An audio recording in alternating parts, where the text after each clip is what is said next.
We was working on a John Legend project, and John Legend was wrapping up his project. Kanye flew us out. So, you know what I'm saying, he fly us out to Hawaii. We there in Hawaii, man, and some of everybody out there, man. So we didn't really know what we was getting into. Came to the studio, and when we came to the studio, yeah, some of the best people up in the studio, man. Kanye walks in. He got the animated Japanese cartoons playing. Kim K walk in with him. You know what I'm saying? We got all kind of producers, you know, there with us. And it was crazy because John Legend wasn't there. It was just straight creatives. So, you know, not saying John Legend is a creative, you know what I mean? But I saw far creators as producers. No writers because the records was already done. It was like Motown from a producer, you know what I'm saying, standpoint. Kanye was breaking down the sonics. He's breaking down on, you know what I'm saying, how he wanted things to go, what he was hearing, and just giving his whole speech on how, you know, this whole thing needed to be.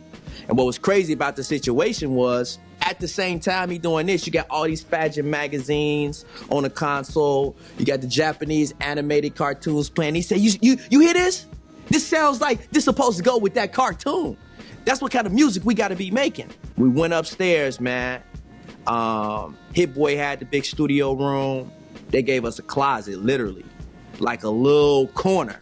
And it was a table, and there was our computer. And our whole thing, man, me and Coast was just like, hey, man, we ain't leaving here without getting the placement, man. And that's when we made Made the Love. That's when we put, you know what I'm saying, the Chicago Deep House, you know, mix inside the record was like, So we just like, yo, what can we do to just be off the wall? What's so different that we can end up doing? And it was that moment we was like, whoa.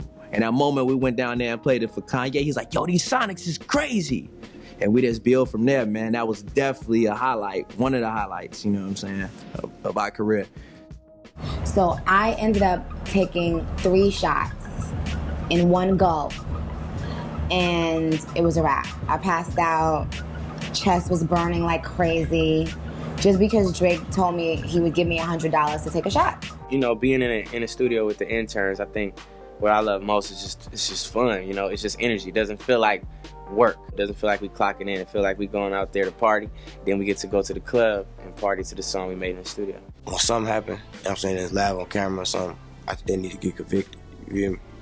Like, you give them a slap on the wrist, catching the whole live body for nothing on the camera. You know what I'm saying? So when the police start going to jail for what they doing, I think the city will get better. So I'm like, yo, we finally get close and they gonna interlude us. They gonna interlude us, my nigga. And Tuo was just like, bro, relax. You know what I'm saying? This is a great record, we'll see. And sure enough, you know, that remix with Chris Brown, and then they having their relationship issues, and then they come together on an interns track written by The Dream.